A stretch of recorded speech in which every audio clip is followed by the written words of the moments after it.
आपलं काय व्हिडिओ आलं नाही तर सकाळनं रात्रीच्या व्हिडिओमध्ये बघितलंच असेल तुम्ही, तर माझा आवाज येतोय का नाही काय माहिती. काय भूत लागली काय झाले मलाच कळलं नाही. माझ्या मला आता थोडं चांगलं वाटलं का असं काय नाही काय होतंय. काय माहीत कशामुळं होतंय तसं, कशामुळं नाही. तर सगळ्याचं म्हणणं असतं की मला की तू भटीवर होती तेव्हा चांगले होते, आणि खरं तुम्ही म्हणताय तसं आहे वा. ज्यावेळेस मी कष्ट करून खात होते भटीवर, इतकं त्रास तर मला काम होतं, तर तिथं मी चांगली राहत होते. हसून खेळून किती बी कष्ट असलं तर मी चांगलीच राहायचे. पण आता काय झालंय काय नाही ते देवालाच माहिती आहे. आज जसं मी आता 12 महिना झाला आली तसं माझ्या माग काय नाही काय म्हणजे चालूच होतं या.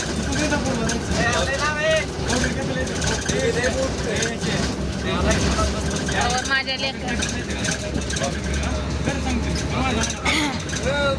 काल बघितलं तुम्ही, परवाशी गेली, काल आली, परत आज अजून कुठं तर चालली आहे. रात्रीच्या व्हिडिओ म्हणला आज बघितला असेल की ते म्हणले ते मी चालली फलटणला, असं म्हणजे त्यांच्या व्हिडिओमध्ये ते म्हणले ते की मी घेऊन जाते ते. तसं काय नाही, मी फलटण नाही गेले, मी चालली बाळवणीला. तर बाळवणीला पण महत्वाचं काम आहे वाटतं. काय करायचंय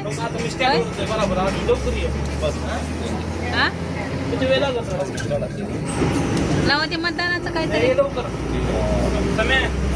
आधार कार्डाची नंबर देऊन फोटो देऊन केवायसी पोरं लागली मागची खाली वाकली.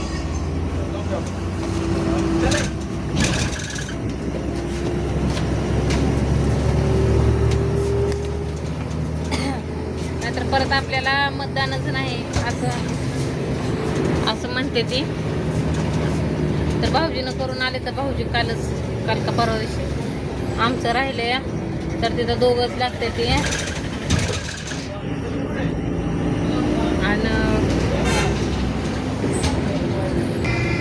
त्याच्यामुळं दोघं जावं लागतंय. दादाला नेलं दाबताना तिकडे त्यांच्या बरं, आणि आम्ही चाललो इकडं दोघं. त्यात अजून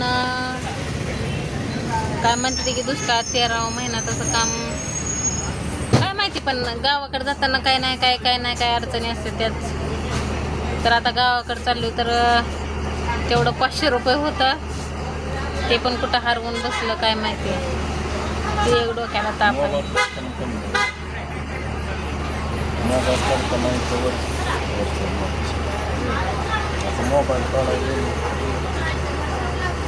आणि माझ्यापाशी मी जपून ठेवलं होतं, आणि तिकडं अचानक जायचं होतं. ताई म्हणल्या होत्या तर तिकडंच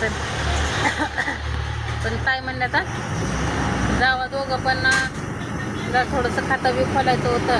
आता जाऊ तर खातंचं होतंय का नाही काम काय माहीत नाही. ती एक आहे. बरं नशीब तरी मी काल तुम्हाला म्हणलं होतं, मी काल 1,500 तायडाला दिलं, तर तिचं 500 रुपये परत फिरजी मी भावाकडून मागून घेतलं. दुसऱ्या भावाला फोन केला तर ते म्हणला बघू देतो.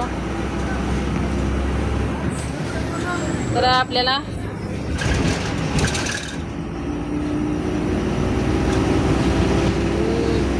दिलं त्यांनी, एकाने दिलं एकाने नाही दिलं. पण म्हणलं ह्याने तर नाही दिलं, ह्याने तर खर्चून टाकलं असलं तर म्हणलं त्याला मागावं, म्हणजे आपलं कसं हे होतं या. त्याच्यामुळं तर साडी बिडी काय बदलली नाही काय नाही. म्हणलं आता फलटणला काय जवळची जवळ आहे म्हणलं, आणि इकडं कशाला गावाकडे जायचं आहे. त्यामुळं ही साडी घातली यावरची वापरायची. तशी पण चांगली दिसली आहे.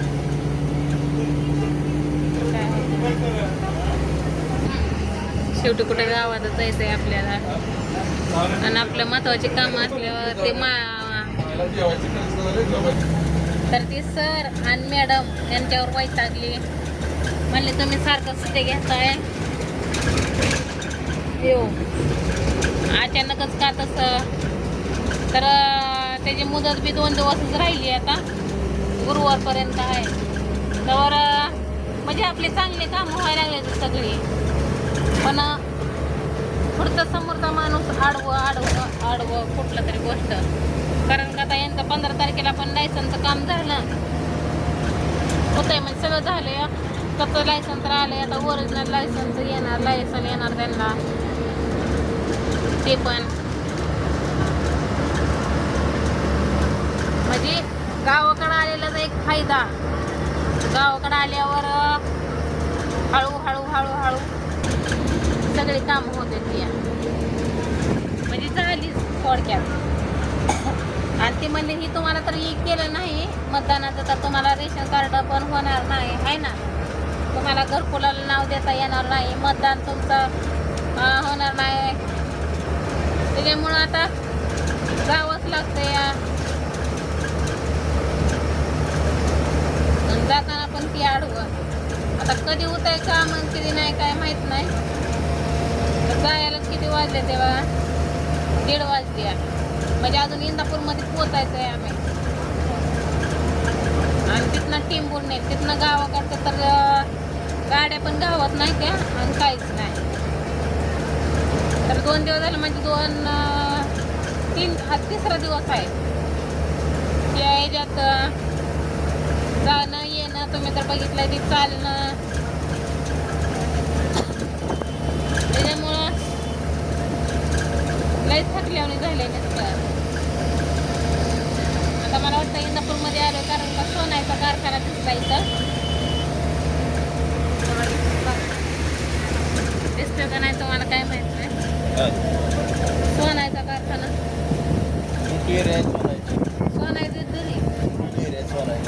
दूध डेअरी आहे वाटतं सोनायची. आता नाही तर तुम्हाला मी सगळ्यात मोठी कंपनी इथनं सगळं सोनाय दूध ते सगळं इथनं भेटतं आहे ना. मला काय म्हणजे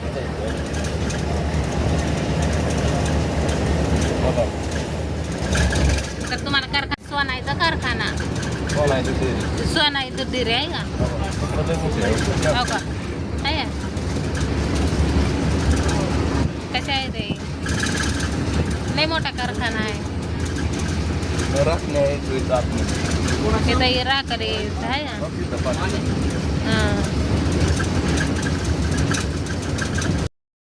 तर इथं पण इंदापूरमध्ये असताना ही सारखं राखला यायचं इथं त्याच्यामुळं. आणि हे कसं की भरणे मामा म्हणजे इंदापूरचा काय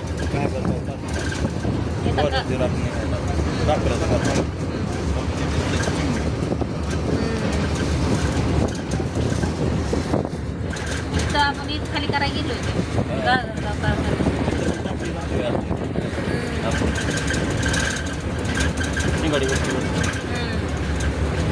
तर लय लांब त्या आष्टीला पण हुकतावा लय लांब जायचो. आणि इकडं होत तर इकडं पण लय लांब जायचो इतका खाली करायला काय कर. पण सुखी होती चांगली राहायची. कामाला कसली खोलीच लागली कसली काय माहिती किरकिरी आणि आजार पण. तर आता खोली बदलायची होती पण त्याला बी मुहूर्त नाही. माझी पगार आली तर तेवढं आहे असं कट करून दिलं. तर तुम्हाला सांगितलं होतं मी भावा उलट अजून 2000 राहिलं मला 5000 माझी पगार आज झाली. खाडी बिडी भरून मी मोबाईलचा हप्ता भरायला 1500 रुपये घेतलेलं. ते 3000 कट झालं डिपॉझिटमध्ये. यांचं 4000 भाडं आणि लाईट बिल केलं. त्यांना 1000 रुपये आलता आणि माझं 5000 येत होतं. तर त्यातलं 3000 गेलं त्यांना दिलं आणि 2000 तर 2000 दिरागून 1000 रुपये घेतलेलं. तर काल लेकरांना खायला आणि त्यातलं राहिलं होतं 500. तर यांनी आज पाडून बसला. हे असले डोक्याला ताप आहे. ते देव परीक्षा घेत असत वाटतं, त्याच्यामुळे हे सगळं असं आहे.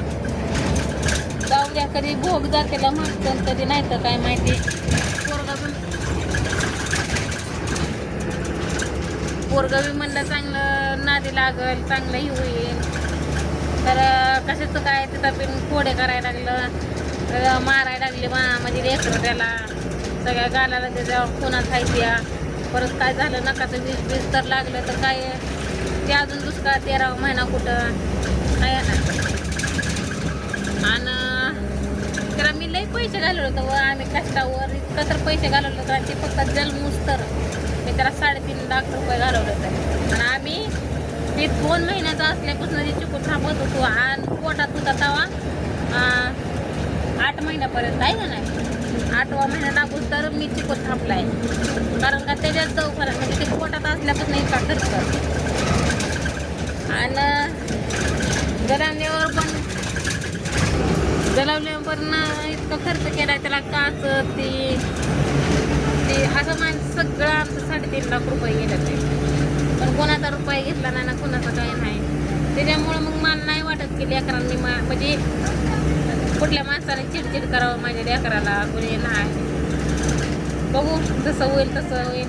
पण मी त्याची नाही शाळा बुडवणार. ती शाळा नक्की घालणार की जी मला आता काम लागले का नाही मी ते सोडून देणार.